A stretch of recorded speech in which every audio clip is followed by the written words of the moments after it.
So Mamdani, he cocked his fist back and boom, boom. If Cuomo had not already been down for the count, he sure as hell is after this.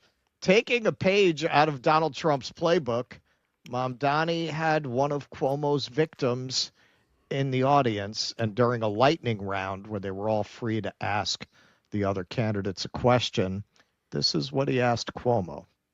Mr. Cuomo, in 2021, 13 different women who worked in your administration credibly accused you of sexual harassment.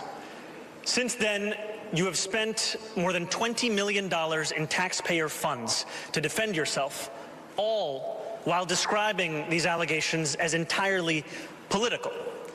You have even gone so far as to legally go after these women. One of those women, Charlotte Bennett, is here in the audience this evening. You sought to access her private gynecological records. She cannot speak up for herself because you lodged a defamation case against her. I, however, can speak. What do you say to the 13 women that you sexually harassed?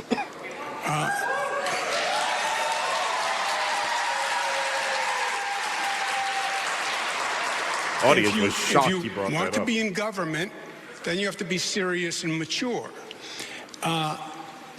Okay, yeah. So that was a talking point all night, predictably. It's not just TikTok videos. You're inexperienced. Yeah, da.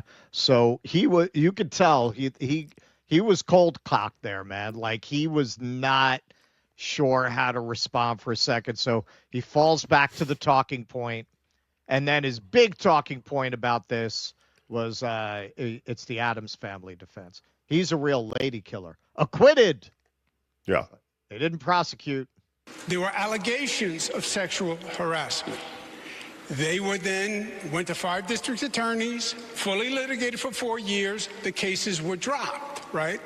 You know that as a fact. So everything you just said was a misstatement, which we're accustomed to from you. Stated was a misstatement? Yes, because the cases were dropped.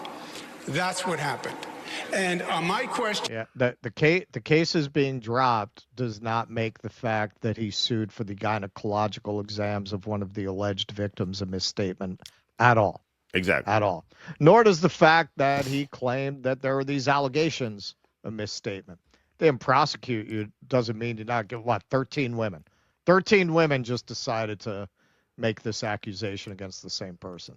To you still didn't answer. Why won't you say BDS against Uganda for saying gays should be imprisoned for being gay? Okay. You have no problem with BDS against Israel, but no BDS for Uganda. Oh man, what just a of Jews loser. being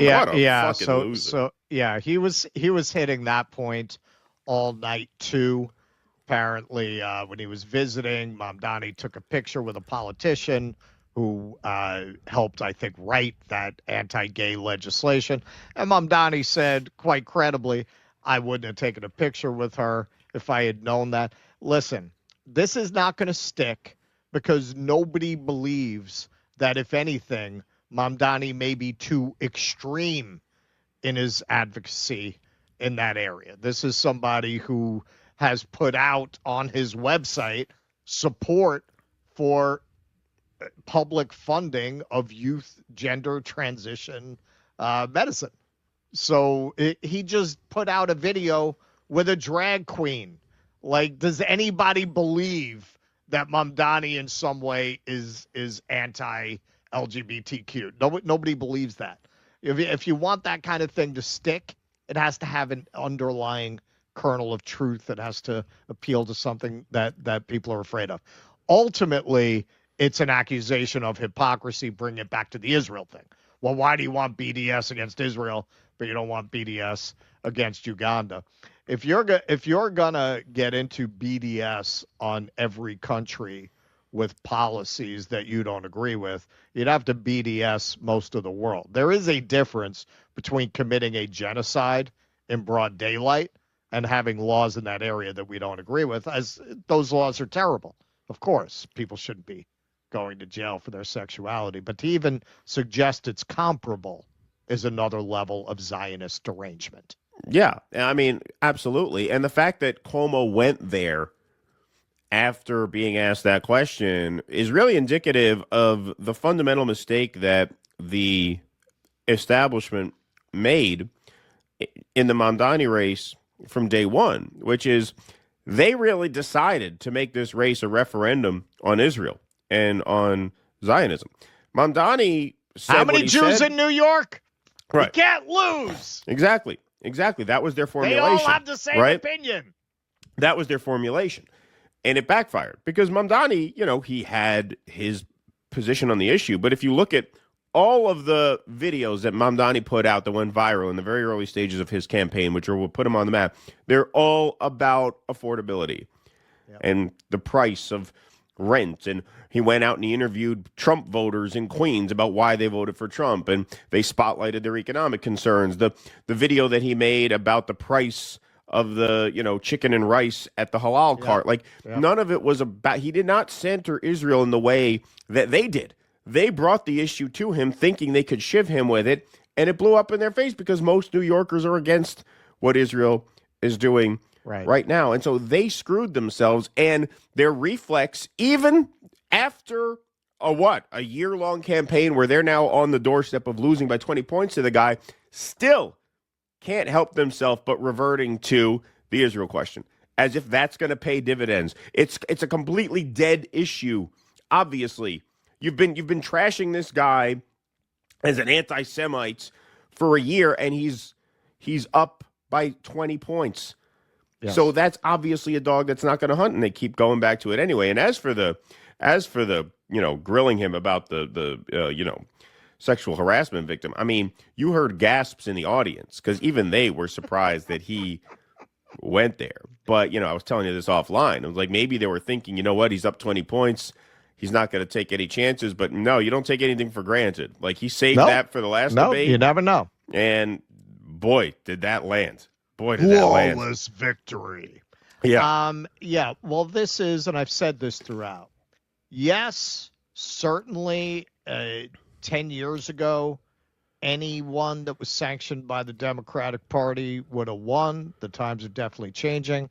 I've said repeatedly, I think the fact that New York has an unusually young demographic, the median age is very unusually young. It's something like 36.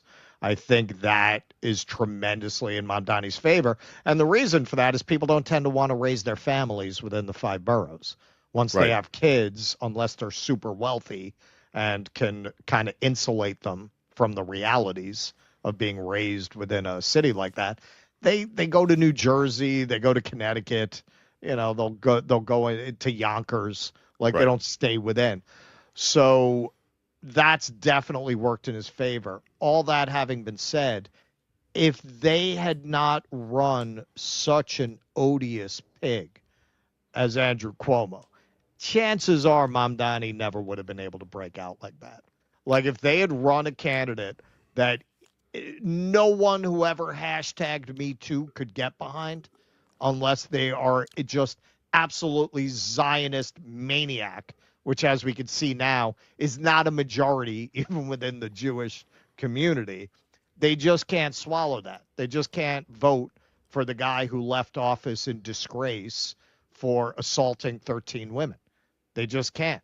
And in terms of the conservative voters that you might have been able to win over with a more, a less damaged candidate, the killing grannies thing is anathema. They're going to vote for Sliwa.